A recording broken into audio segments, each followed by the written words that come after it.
Hey everyone, I'm David Finz, and on this episode of the Cyber Insurance Imperative, we're going to talk about what may be the most pivotal issue for those of us in this space, whether cyber insurance can be underwritten profitably.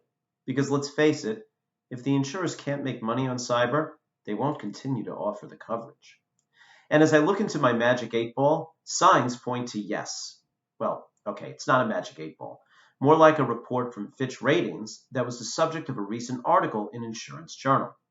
We are now talking about a market for standalone and packaged cyber coverage that grew 74% in the past year to $4.8 billion in the US. But that's not what I want to focus on here. The big story, in my view, is the extent to which carriers have been able to improve the profitability of their books through realistic pricing, modified coverage terms, and more stringent underwriting criteria. This is what insurance geeks call a hard market. And as cyber underwent growing pains in the face of the ransomware epidemic, it had to happen. Now, when we talk about profitability, underwriters measure this in terms of ratios. A carrier's loss ratio is measured as a percentage of the premium they collected for a given product. A good rule of thumb is that losses should not exceed 60 to 70% of gross written premium.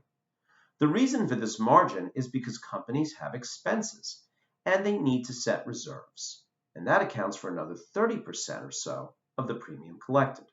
So taken together, this combined ratio should not exceed 100%, although in the eyes of the insurance company executives, perhaps more like 90 to 95%. Now, the report from Fitch Ratings indicates that 6 of the top 10 carriers for standalone cyber coverage and 8 of the top 10 for packaged cyber had loss ratios of under 70% this past year. Even more revealing is that 7 of the top 10 standalone carriers improved their loss ratios year over year. For package carriers, it was 6 of 10. These results tell me that this more thoughtful approach to underwriting is working.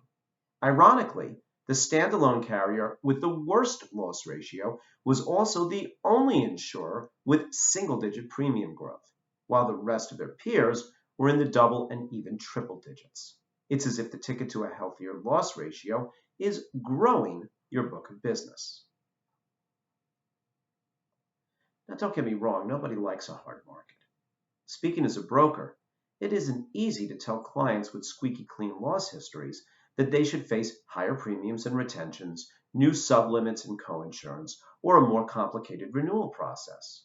Honestly, some clients feel like they're being punished for the mistakes of others. But these figures show that the product is sustainable, and that's good news for everyone involved. And perhaps with healthy loss ratios and a product that is expected to continue to grow by double digits for years to come, carriers can turn their attention to making sure the product remains fit for purpose, that the coverage evolves along with the threat environment, and that claims get paid in a timely fashion, without the sort of dilatory tactics I have seen on the part of some carriers lately. Brokers have done their part in taking the message of the hard market to our clients. The majority of insurers are seeing their loss ratios move in the right direction. So let's work together to make sure that the product continues to perform and that businesses are able to reap the benefits that should come along with having more skin in the game. If you'd like a copy of the article from Insurance Journal I referenced here, you can DM me on LinkedIn or email me at david.fins@alliant.com and see for yourself what a difference a year makes. Helping you make sense of the changing market for cyber coverage is just one more way that Alliant helps you find the more rewarding way to manage risk. Thanks for watching.